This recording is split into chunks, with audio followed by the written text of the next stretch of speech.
राम राम आप सभी भाइयों को। और सबसे पहले आप सभी लोगों का स्वागत है मेरी वीडियो पर। आज का जो मेरा विषय रहेगा वो रहेगा भ्रष्टाचार।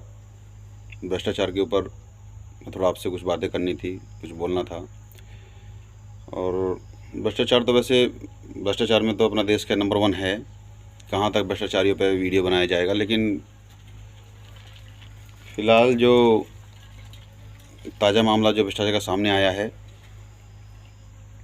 वो झारखंड से जो कांग्रेस के एक राज्यसभा सांसद हैं धीरज साहू, उनका सामने आया है। उनके घर में जो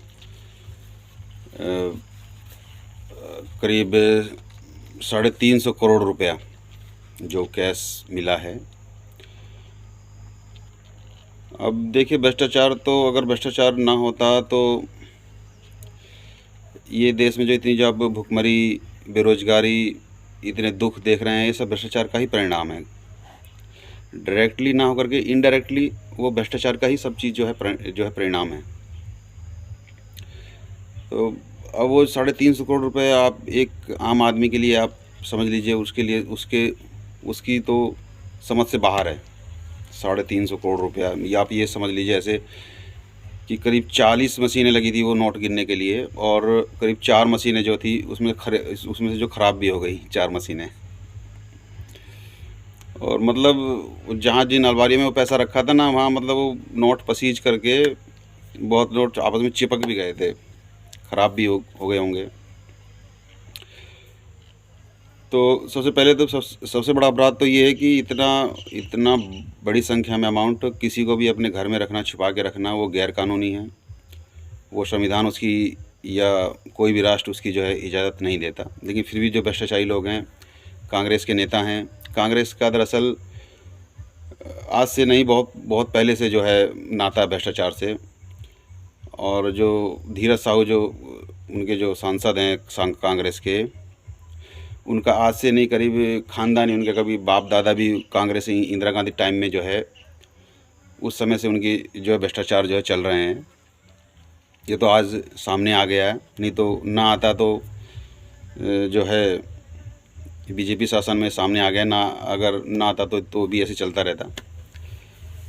तो ऐसे बहुत भ्रष्टाचारी हैं कांग्रेस में, और मैं ये चाहूँगा कि कांग्रेस को आप लोग वोट बिल्कुल ना दें अगर आपको देश को जो है भ्रष्टाचार से बचाना है।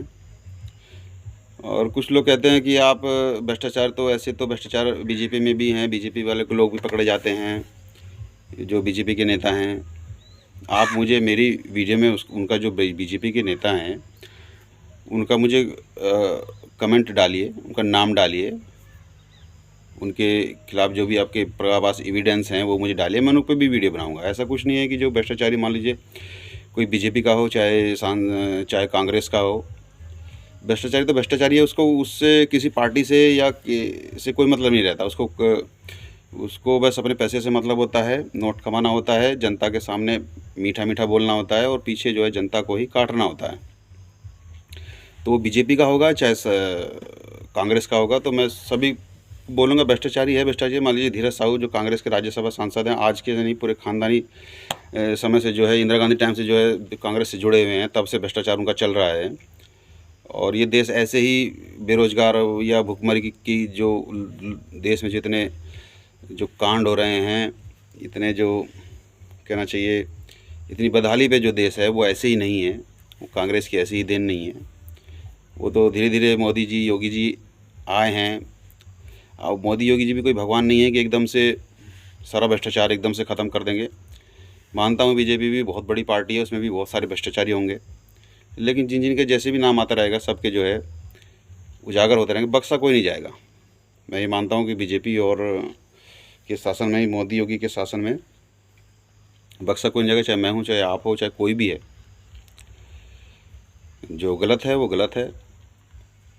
और जनता को मैं ये कहना चाहूँगा कि कांग्रेस को कहीं ना कहीं लोग बाग फिर से ज़िंदा करने के चक्कर में हैं, लगे हुए हैं।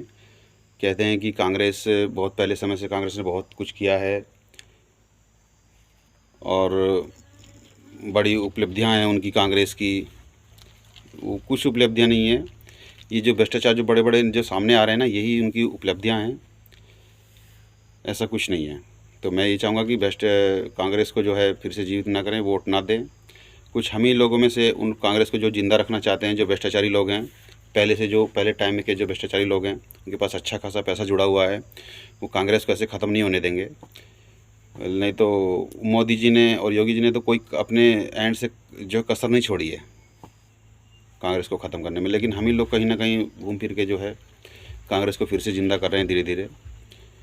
और वो तो फिर अगर आप लोग ज़िंदा करोगे कांग्रेस को, फिर से वोट दोगे, तो आप लोग खुद भुगतोगे। जनता फिर किसी सरकार पे या किसी नेता पे ऐसा इल्ज़ाम ना लगाए कि हमारे पास ये नहीं है, हमारे पास वो नहीं है। ये जनता खुद ही अपने पैरों पे जो कुल्हाड़ी मारती है लोकतंत्र में। तो मैं ये कहना चाहूँगा, अच्छे लोगों को वोट दें, अच्छे लोगों को आगे लेकर के आएँ।